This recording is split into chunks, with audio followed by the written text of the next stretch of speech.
Coming up on New Day at Arirang. As the number of new infections remains high in South Korea, authorities have raised the nationwide pandemic threat level from high to very high, putting on hold any further easing of restrictions in the next stage of a return to normal life. The new COVID-19 variant Omicron is causing concern worldwide, with more countries reporting confirmed cases of the virus. These include Italy, Spain, and Portugal. And Twitter announced Monday that its co-founder and CEO Jack Dorsey will be stepping down as the head of the company after 16 years with the company.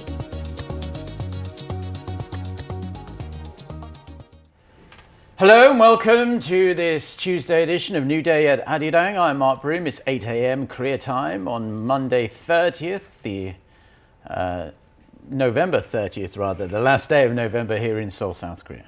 And I'm Kim Mo-gan. As usual, we have a packed show for you over the next hour. We'll be taking a look at the big news stories of the day and get expert insights on issues facing Korea and the world.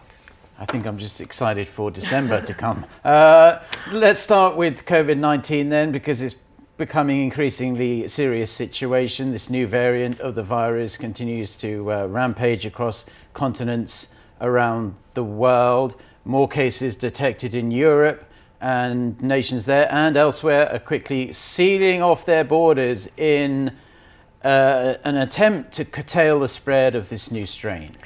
Yes, for more, we have our COVID-19 correspondent Kim Yeon-seok here in the studio with us. Welcome, Yeon-seok. Good morning, Mo-gan. Let's start with the latest on the Omicron variant. Well, Spain's capital city, Madrid, had actually confirmed their first case of Omicron as well.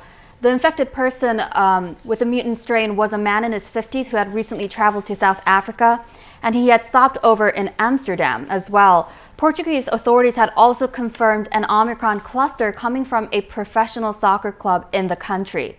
One of the players had traveled to South Africa recently, so it's possible he had unknowingly brought in and transmitted the virus to his teammates.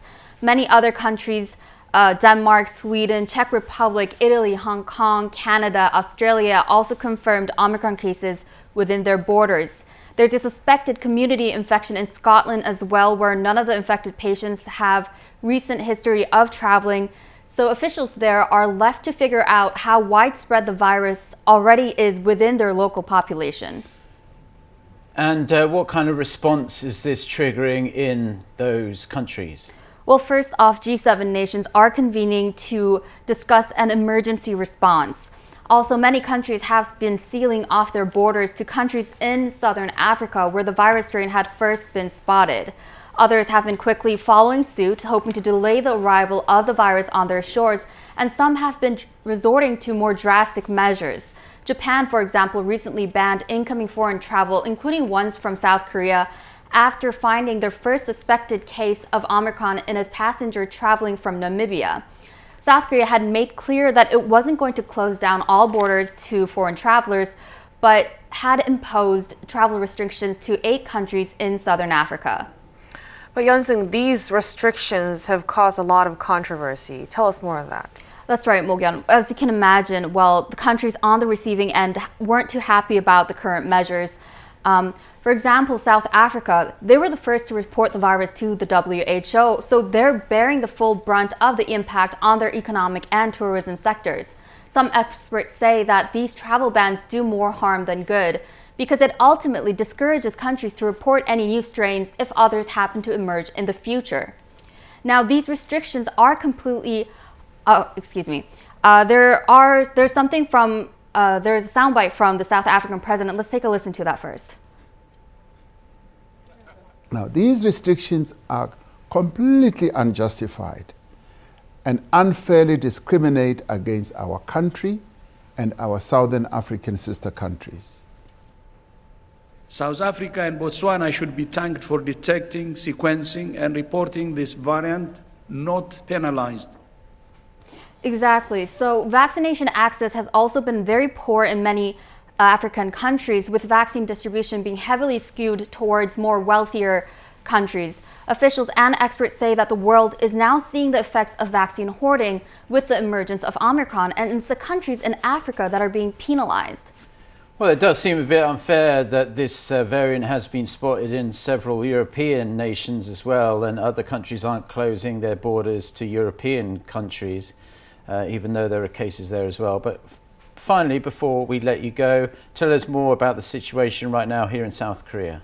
Right, let me give you a brief update. So South Korean health authorities logged up to 2,641 new cases by Monday 9 p.m. So it seems like Tuesday's official tally will end up somewhere around that 3,000 mark. Health authorities are also trying to speed up the introduction of oral COVID-19 treatments, especially ones that are produced domestically. But more on the South Koreans' response to the current COVID-19 situation will come for those who continue to tune in to our morning newscast. All right, we will look forward to that. Thank you as always, Yeon-sing, for your report. Thank you. Now, South Korea is going to hold off going to the next stage of its return to normal life instead of easing restrictions further. President Moon Jae-in says there'll be special measures for the next 4 weeks to try and prevent further infections and to treat those who already have COVID. And the government will also focus on speeding up booster shots and securing more hospital beds. Our Kim Min-ji reports. South Korea will put on hold the further easing of restrictions in the next stage of a return to normal life and rather focus on speeding up vaccinations in the next 4 weeks.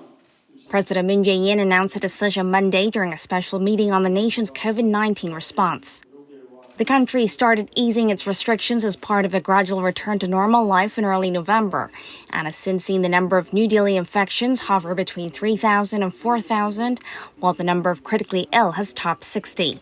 어렵게 시작한 단계적 일상 회복을 되돌려 과거로 후퇴할 수는 없는 일입니다. 특별 방역 대책의 핵심은 역시 백신 접종입니다. 3차 접종을 받아야만 높은 예방 효과가 유지될 수 있다는 것이 분명해졌습니다. 그렇다면 이제는 3차 접종이 추가 접종이 아니라 기본 접종이며 3차 접종까지 마쳐야만 접종이 완료되는 것으로 인식을 전환할 필요가 있습니다.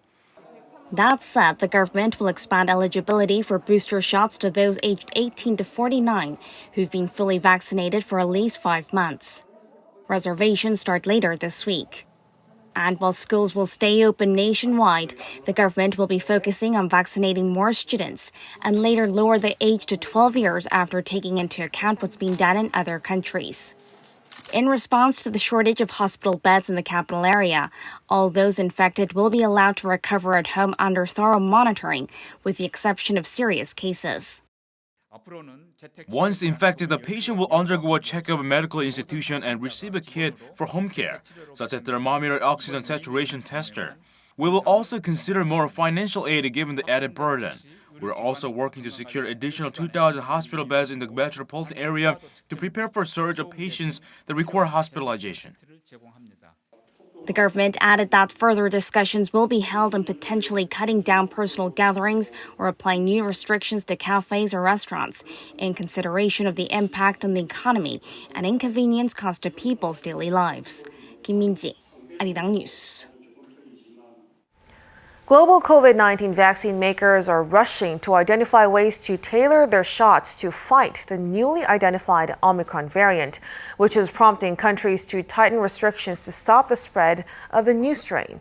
Kim Hyo-sun tells us more. Amid global concerns over the rapid spread of the new variant of COVID-19, vaccine manufacturers say they are working to develop Omicron-specific vaccines. Germany's BioNTech and its partner Pfizer announced Monday that the development of an adapted vaccine is part of standard procedure to tackle new variants. Explaining it's collecting relevant data right now, the company also added that a tailor-made vaccine could be ready in about 100 days if necessary. Moderna said a new vaccine to fight the Omicron strain could be ready by early next year if required. It added more information on the current vaccine's efficacy to provide protection against a new mutation will be available in the coming weeks. AstraZeneca also said it's examining the impact of the new variant on its vaccine and antibody cocktail, adding the company is conducting research to collect related data. It adds that its vaccine platform developed jointly with Oxford University enables a quick response to new variants. Meanwhile, the CEO of Pfizer has expressed confidence that the company's COVID-19 treatment pills are effective against the Omicron variant. Speaking on CNBC Monday, he also said the company is committed to delivering 80 million courses of the drug, for which Pfizer has requested emergency use authorization. As global drug makers rush to combat the newly identified variant, South Korea's Celltrion says it has accelerated development of a nebulized formulation of neutralizing antibody cocktail treatment. It explained that it's conducting a global phase 1 clinical trial and anticipates the results to be available by the end of this year. The race comes on the heels of WHO's warning that the Omicron variant poses a, quote, very high global risk, recommending that governments improve their ability to tackle variants and speed up vaccinations.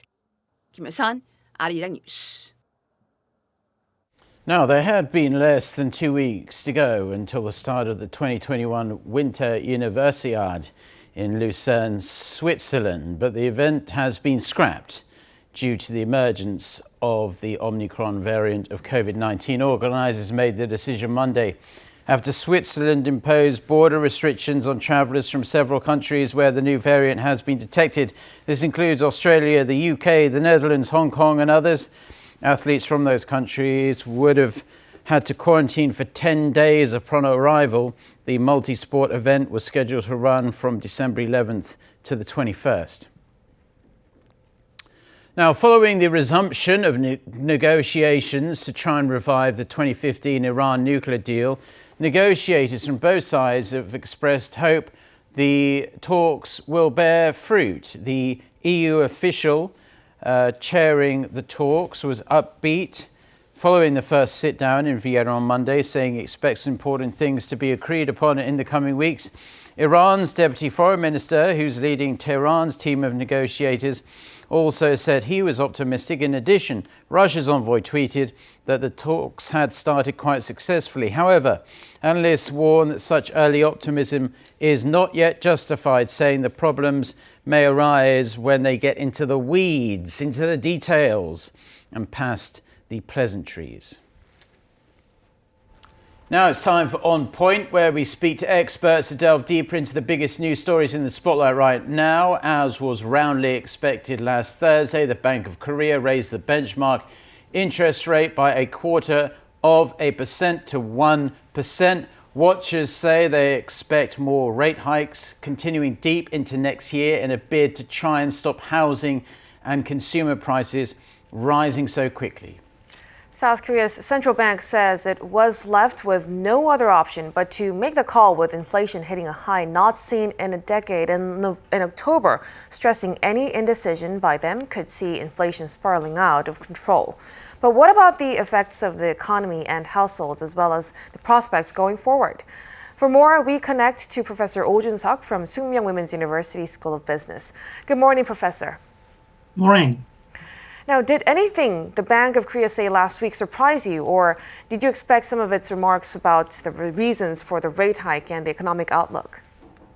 It is no wonder last week Bank of Korea raised the reference rate for the second time this year amid worries about inflation. I suppose Bank of Korea could not have said longer on its ultra-loose policy when the inflation rate hovered over the long-term target of 2%, as the consumer price index rose by an average of 2.2%. It has been expected from the sense of economics. Now is the time to send signal to the market lenders. Time of contraction comes. Timing is also rationally expected in response to the recent Fed rate increase in the United States. Another raising? Yes, it will be expected next year, counting on the political atmosphere after the presidential election. It could highly be expected around August or September again. Bank of Korea might lead the loan market and converge its target interest rate back to the previous normal. What I mean that 1.25%, the average rate before the COVID-19 pandemic. What surprised us recently is the attack of Omicron, the variant. The reaction around the world has been swifter and stronger. If it continues, Korea might face stagflation. Right, and the ever-increasing wealth gap has always been an issue here in South Korea. This has caused societal tensions for decades. Do you foresee the gap between the rich and the poor widening even further in the months and years to come? And what do you think the political repercussions of this could have? it could get worse. According to Statistics Korea data, of two groups of Koreans between age 20 to 30, the upper 20% of young Koreans accumulated 35 times more wealth than the lower 20% last year. The total value of property and asset owned by the young and wealth surged by 8.8%, while the lower class only saw a 2.6% increase. Just as property stifles human potential, wealth polarization chokes society's potential. It can never be our future when, even with excellent business skills, one cannot start a business without capital. It could not be fair. Social conflicts and political insecurity from polarization can pose a serious problem, generate a social cost. Political repercussion. Words cannot be changed by imposition of almighty regulation. Let me borrow some words. The sound must be an echo to the sense. What we need most is scientists and economists. Reforming financial system as wealth gap stabilizer is needed at this moment, and it depends on change by market choice, how to concentrate funding on the weakest class and aid harder people without weakening their motivation to work and save for the future. Let the market go.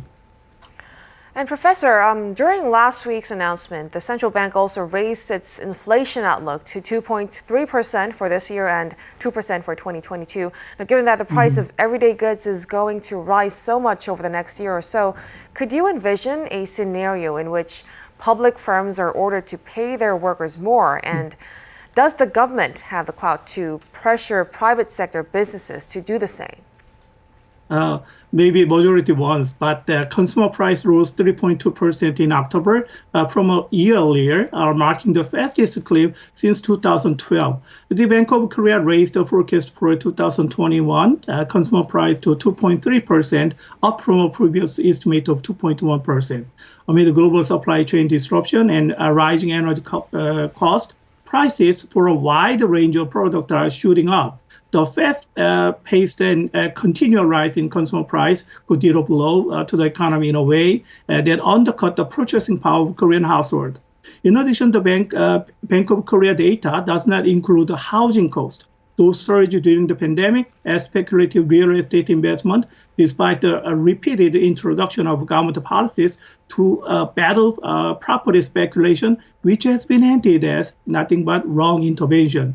In this respect, I might say, though it could raise the necessity for government to intervene in the wage increase directly or indirectly, it should be added to another case of government failure. Right, well, it's a big problem, and you might say that if they raise wages, that might make inflation even worse. But I speak to a number of Koreans, and they say their salaries haven't even gone up in 5-10 years. So it's a really big problem. And then finally, most of South Korea's macroeconomic forecasts still look pretty okay, all things considered. While it's likely to be tough for regular people, as you touched upon, what's your forecast for the country's growth next year? And will exports, in particular the major South Korean export items like semiconductors, continue to recover strongly in 2022? According to Korea Capital Market Institute, a local think tank in Korea, Korean economy is likely to expand 3.2% in 2022 on the back of recovery in private consumption, brisk export.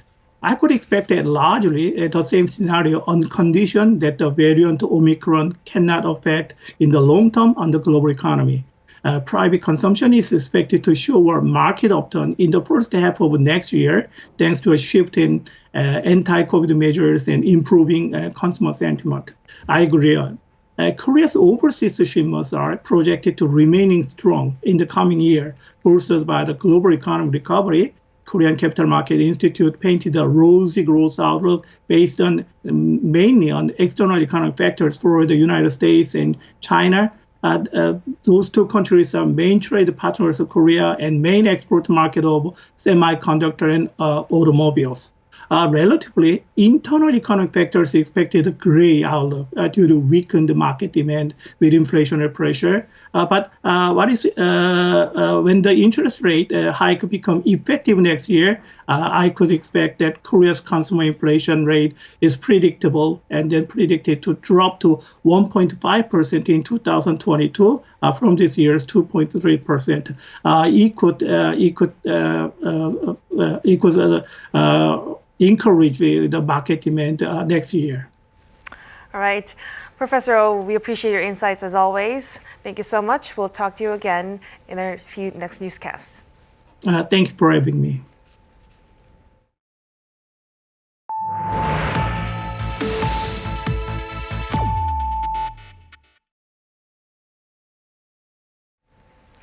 With less than 100 days left ahead of South Korea's presidential elections, polls show the ruling Democratic Party's Lee Jae-myung and the main opposition People Power Party's Yoon Seok-youl leading the field by a large margin amongst the total 5 candidates. And out of the 2 latest polls show, Lee and Yoon are currently neck and neck. Our political correspondent, Lee Kyung-un, reports. Now is when a bunch of key polls come out, which at this point in past races have usually shown who the winner will be. This election will be a 5-way race between Lee Jae-myung from Democratic Party, Yoon Seok-youl from the People Power Party, Kim Sang-jung of the Justice Party, An Chol-soo of the People's Party, and former Deputy Prime Minister Kim Dong-yeon representing his own party, the New Wave. Currently, there's no single frontrunner. Rather, there are 2, the ruling DP's Lee Jae-myung and the main opposition PPP's Yoon Seok-youl. Most polls show the difference between the 2 top contenders is smaller than the margin of error. But a few polls conducted around the same time show Yoon with a lead bigger than that. The difference appears largely due to how the surveys were conducted. Respondents interviewed by human poll takers tend to show higher support for Lee. Those interviewed by machines go more for Yoon. In human interviews, opposition supporters tend to be shyer about their preferences. They could be unconsciously worried about negative consequences for challenging those in power. But in machine interviews, they feel it's safer and that their anonymity is protected. Experts say neither survey is more reliable than the other. And because the race is far from over, what's important is the overall pattern of each candidate, whether the trend is up or down. A major factor could be the roughly 20% of voters who are still undecided.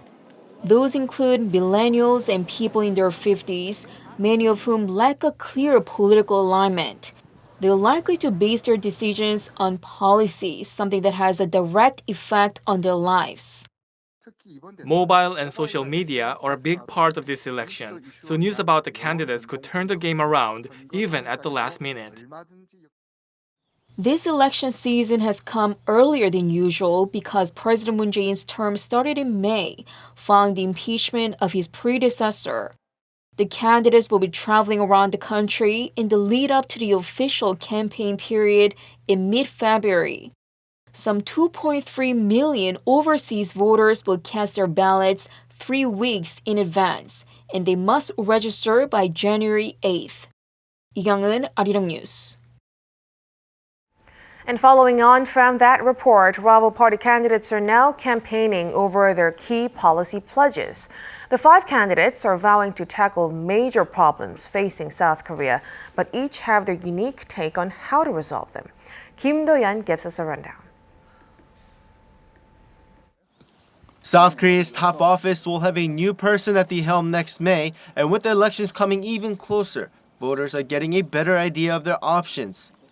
The ruling Democratic Party's presidential candidate Lee Jae-myung has put fair economic growth at the forefront of his campaign, especially through investment in digital industries. Turning digital could mean losing some conventional jobs, but we can't delay the transition because of that. We have to dominate the market and expand opportunities. It's important no one is left behind in the transition by strengthening everyone's digital capacity. He added that under his administration, the country would invest more than $100 trillion in digital industries during his term, creating 2 million new jobs, with all this being made through infrastructure for IoTs and 6G networks. The major opposition People Power Party's candidate Yoon Seok-youl put real estate market reforms as his #1 pledge, tackling a key issue of this election due to the all-time high housing prices. With many issues in real estate, we need to establish a system with fair competition instead of government interference. Young adults are vulnerable, right?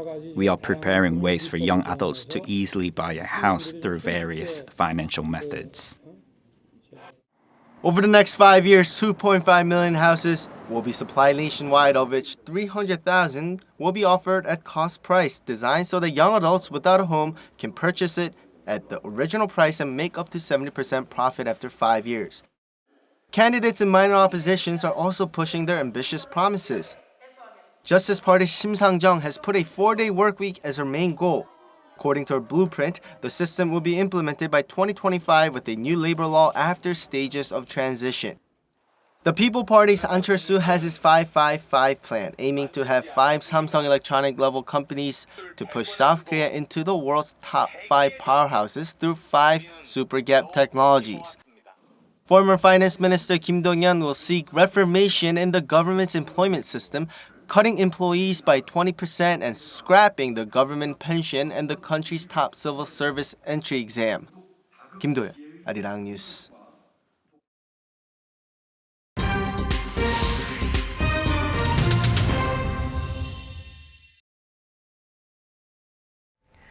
And now we cross over to our Oh Soo-young for global insight and an in-depth look at important developments in world affairs. Thanks very much, Morgan. It is indeed time for Global Insight, where we speak to experts from around the world on issues making headlines. And America's biggest shopping holiday, Black Friday, took place over the weekend, extending into Cyber Monday deals that are now wrapping up in the US. In the second year of the COVID-19 pandemic and amid global supply chain troubles and issues in logistics, many people around the world were watching just how hard Americans would shop this Black Friday as an indicator of whether consumer confidence is coming back in the world's largest economy. We discussed the trends we saw this year and what it all means for economic recovery. For this, we have Shika Jain, partner at Simon Kucher and Partners, and we also have Professor Yang Jun-seok, who teaches economics at the Catholic University of Korea, joining us today. Very warm welcome to you both. And well, let's start with you, Ms. Jain, in the US. Now, you're wrapping up Cyber Monday deals right now as we speak. And well, what were some noticeable changes in the way people shop this year during Cyber Monday and, of course, Black Friday? Thank you for having me, first of all. There were a number of differences this year compared to the holiday shopping season last year in the US. Firstly, consumers said that they had plans to shop more during Cyber Monday and Black Friday this year versus 2020. That said, we have still not experienced a full recovery to the shopping levels of 2019, especially as we are not 100% clear of the pandemic. In terms of where consumers said they were going to shop, there were also some changes. Early indicators in the fall suggested that consumers were ready for revenge retail and had full intentions to go back to physical stores now that vaccines are widely available. We did see that come through via higher footfall in store numbers in 2021, which were 40 to 50% higher compared to 2020.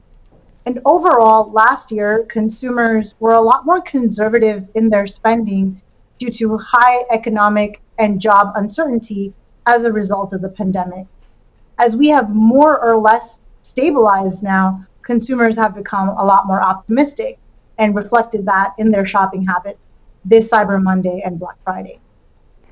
Well, Professor Yang, now to bring you into the conversation. When we look at some preliminary data, it seems that shoppers began snapping up holiday deals much earlier in the month of November, while Black Friday sales actually fell short of last year's. Well, that's according to Adobe Analytics. Do you see this as a permanent shift or a temporary phenomenon? Well, I think it reflects partially what's going on because last year you couldn't have in-person shopping all that much. the United States had a perhaps unusually large share of purchases taking through online, and that might be readjusting for the moment.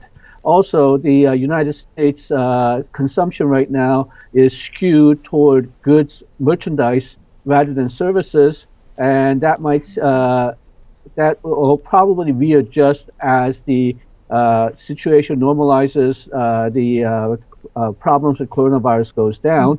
But the big question here is how will people react to the new Omicron, and whether they'll be scared out of in-person shopping again, in which case we might have more share going back to online shopping and perhaps even less spending as well. One problem has been that supply bottlenecks have reduced supply of certain very popular products. For example, Xbox, PlayStation game players, and for those type of goods, the lack of those type of goods in the supply may have reduced the consumption somewhat, not necessarily because people don't want to consume, but the goods that they want were not available. Mm-hmm. A lot of external factors at play, definitely. And well, Ms. Jane, you mentioned a slight recovery in consumer shopping this holiday season, but still not enough to get back to pre-pandemic levels. How has this really affected how much consumers are willing to spend?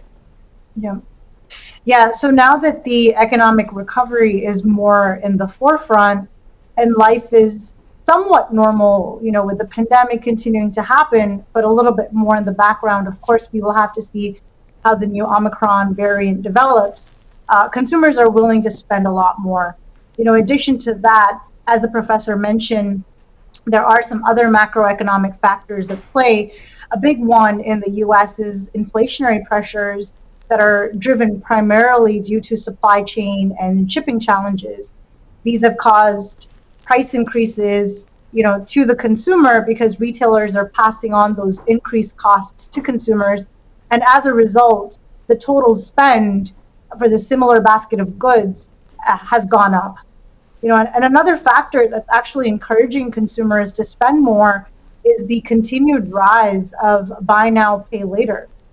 It's available for almost any item. There are a lot of players in the space that are offering their services to consumer goods and retailers. And this allows consumers to really stretch the money that they have to spend and encourages them to spend more overall without having to take a huge hit on their wallet in one go. Well, Professor Yang, US consumer sentiment fell to its lowest level in a decade, according to the University of Michigan's predictions. And this, of course, comes amid concerns about rising prices as well. The university survey said that consumer sentiment was around 67.4 in November. Do you think this flop in confidence is going to translate to a more sluggish growth for the fourth quarter of this year? I think it basically depends on two things that we don't know completely right now. The first is energy prices. If people are not as confident, it's because they see inflation, and where people get their impression of inflation in the United States is gas prices. Gas prices have risen a large amount in the last year. In fact, the two biggest contributor to the U.S. inflation is energy and used cars. And right now, in the past month, the global oil prices have been dropping. And furthermore, the supply chain problem may be easing, but it's not solved yet.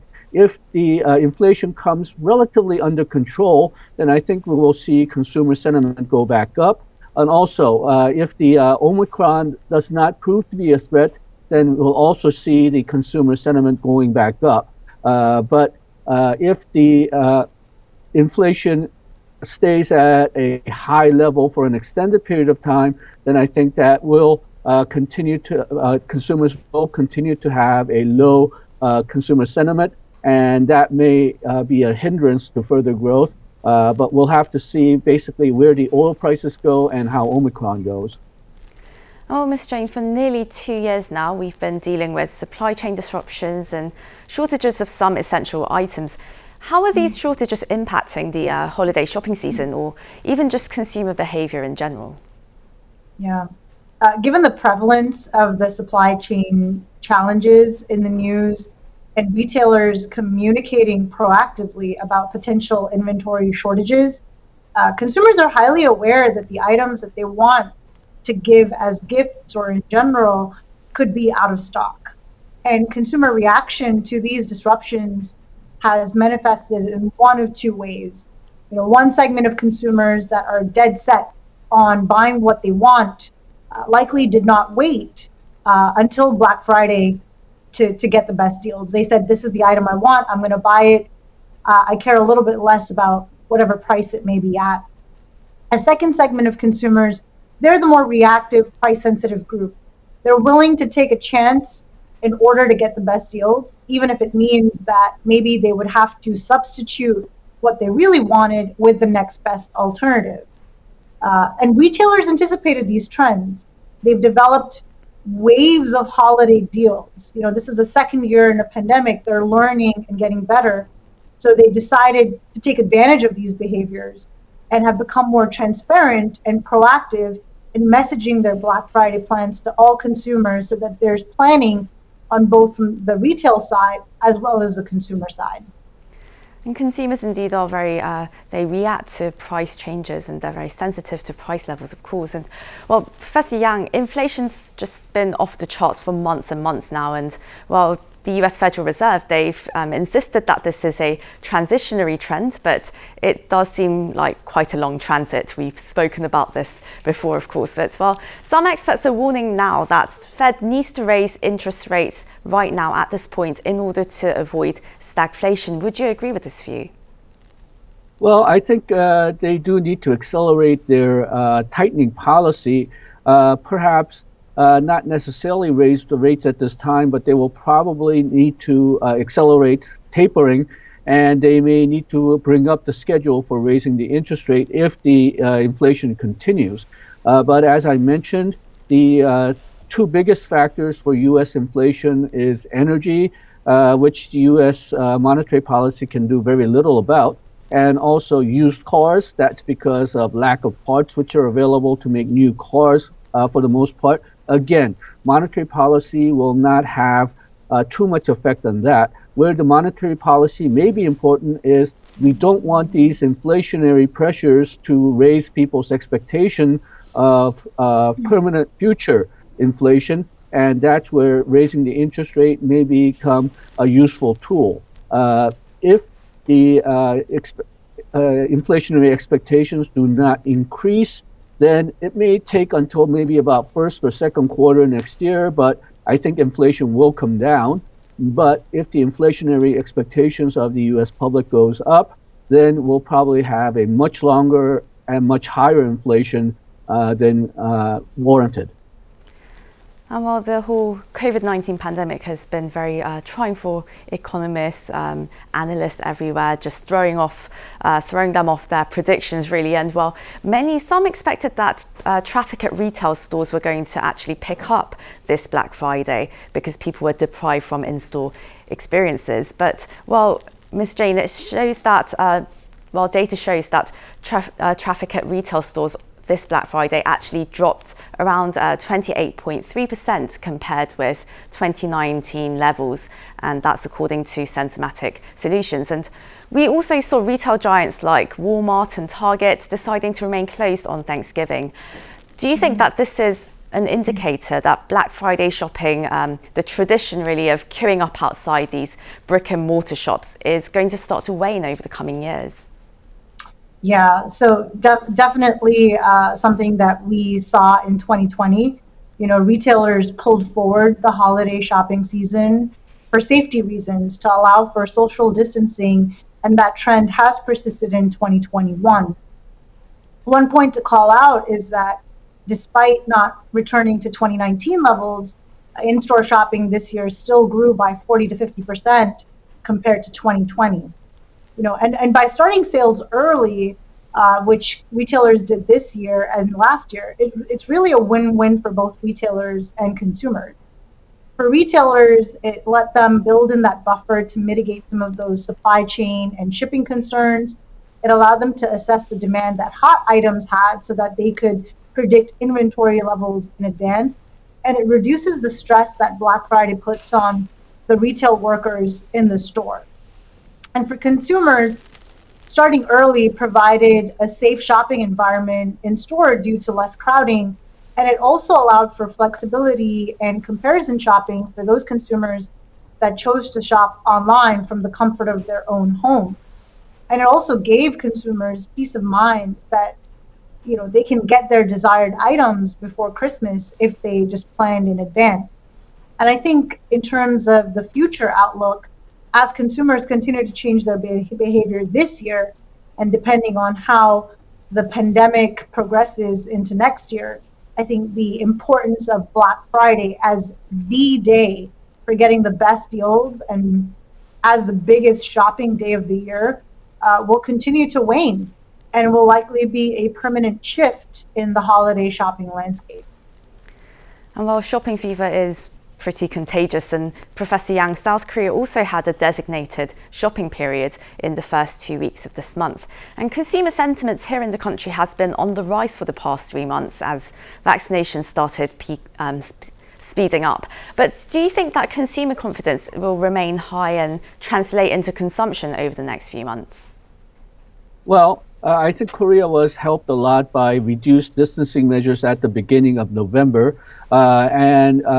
If you look at the September and October figures, well, September we did fairly well, though less than perhaps expected with the Chuseok and the relief payment. It went up by about 2.2%. And the October retail sales, in a sense, it was somewhat disappointing. The numbers came out this morning, and it only went up by 0.2% compared to September. But it depends, I think, on how safe people feel about spending and how the inflation is going to go. We have to make a difference between total spending and online spending. If we just had a delay in further loosening of the distancing levels, partially because of the rising number of infections and reduced number of intensive care beds available. And I think that may put a damper on in-person spending. That means more shift back to online spending. But as far as the total spending goes, I think we'll see a continued more or less level or perhaps even a rise in the total spending for the rest of the year. But next year, I think depends on how inflation goes and if the wages don't catch up to inflation, then I think we will see some reduction in consumption. But I think that's for next year rather than this year. Well, this is where we'll have to wrap up the interview today. That was Shika Jain, partner at Simon Kucher & Partners, and Yang Jun-seok, Professor of Economics at Catholic University of Korea. Thank you both so much for your time today. Thank you for having us.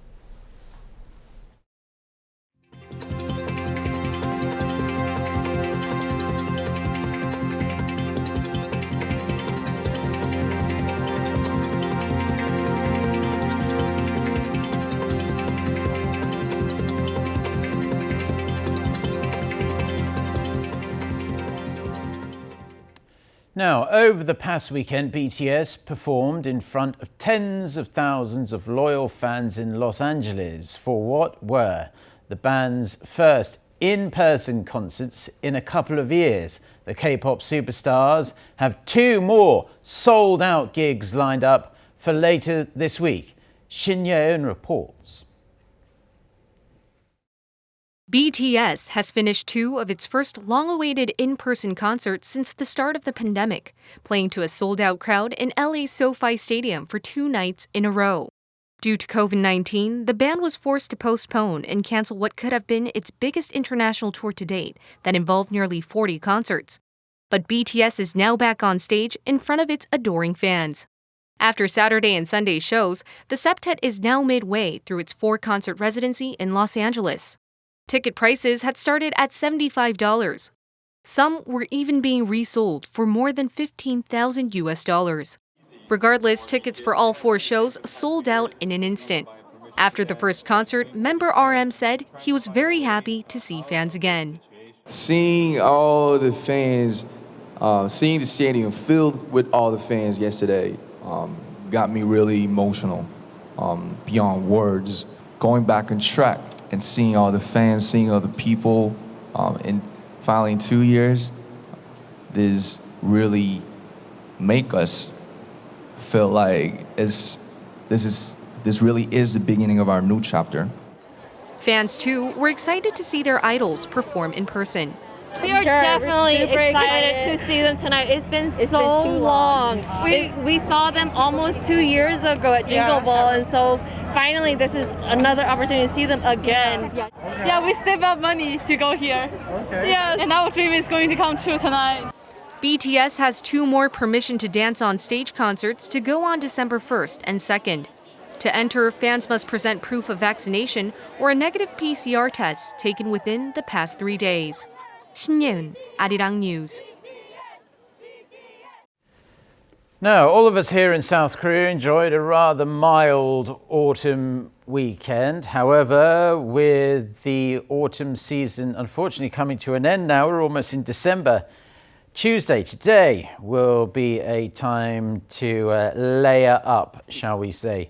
Our Chairman Jung takes a look at what we are going to see in the coming days and weeks.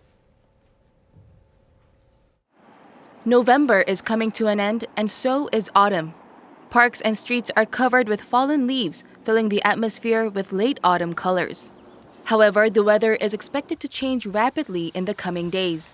Temperatures are forecast to drop below 0 degrees Celsius starting December, after the country sees rain and some snow on Tuesday. In particular, some regions will see temperatures drop close to minus 10 degrees in midweek after rain on Tuesday. Beginning December, temperatures will drop below 0 degrees Celsius as cold air from the north moves south. During the first week, morning temperatures will drop below minus 5 degrees Celsius in the central and northern inland areas, including Seoul.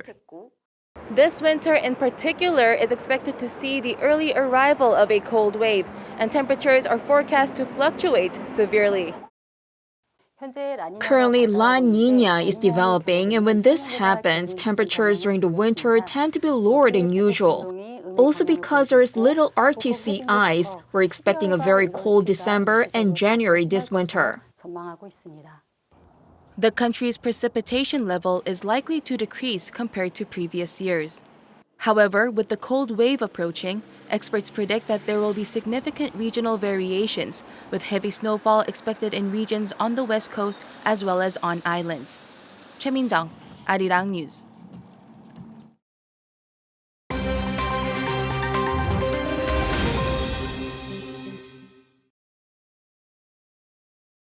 Let's take a look at what's going on in the world now. Twitter announced Monday that its co-founder and CEO, Jack Dorsey, will be stepping down as the head of the company and will be replaced by Chief Technology Officer Parag Agrawal.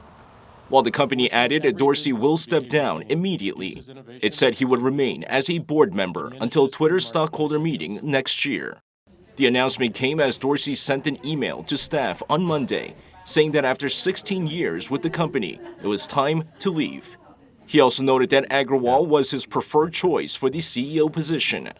The 45-year-old co-founded the social networking site in 2006. He later became co-founder of Square in 2009 after being pushed out of the top job at Twitter before returning as the CEO in 2015. Investors and some staff members have questioned his management style and were concerned that he was being stretched too thin by his roles at both companies. Twitter's stock price rose 11% after the news of his resignation broke before being briefly suspended. 4 people are dead and 19 others injured after gales slammed Istanbul on Monday. According to the Istanbul governor's office, one of the 4 casualties was a foreign national, while 3 of the injured are in critical condition. Turkish Meteorology General Directorate reported that winds of up to 130 kilometers per hour hit the city, with wind ripping off roofs and tearing down signboards, while rising seawater also flooded the streets. The intense wind also caused at least 2 lorries to overturn, blocking traffic on a busy highway in the city, while a clock tower in the Karakal district collapsed. The wild weather also disrupted air traffic, with 6 Turkish Airlines planes unable to land in Istanbul and instead being rerouted to Ankara and Izmir. Officials say the strong gusts are expected to continue into Tuesday afternoon. A little over a week after sacking Ole Gunnar Solskjaer, Manchester United on Monday named German Ralf Rangnick as its interim manager until the end of the season. Following this period, Rangnick and the club have agreed he will continue in a consultancy role for a further 2 years. The 63-year-old has coached a number of German clubs in the past and was most recently head of sport and development at Russian Premier League side Lokomotiv Moscow, a position he will leave to take over at Old Trafford. Former United midfielder Michael Carrick, who took charge of the team during the past week, will remain in charge of the first team until Rangnick's work visa is finalized. The club currently sits in 8th place in the English Premier League with 18 points in 13 matches. 이승재, Arirang News.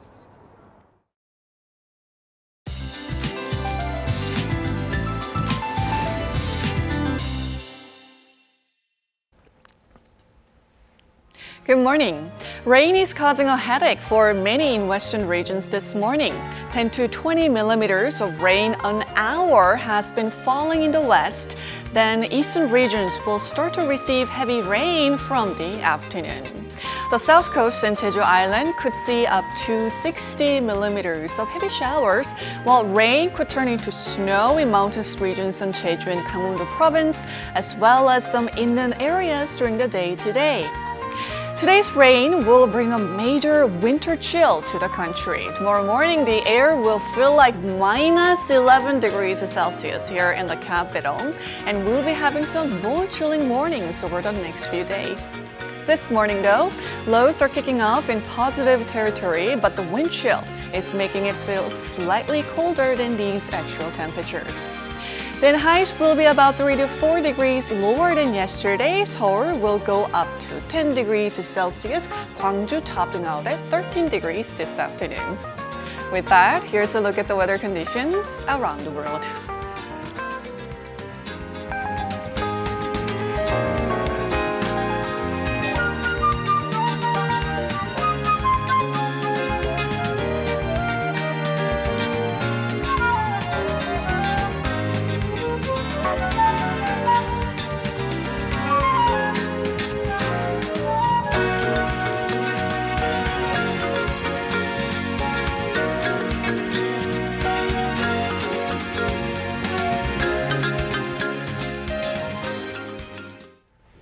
That's all we have for today. Thank you for joining, and we will be back at the same time on Wednesday, 8 a.m. Korea time with New Day at Arirang. I'm Kim Mo-kyun.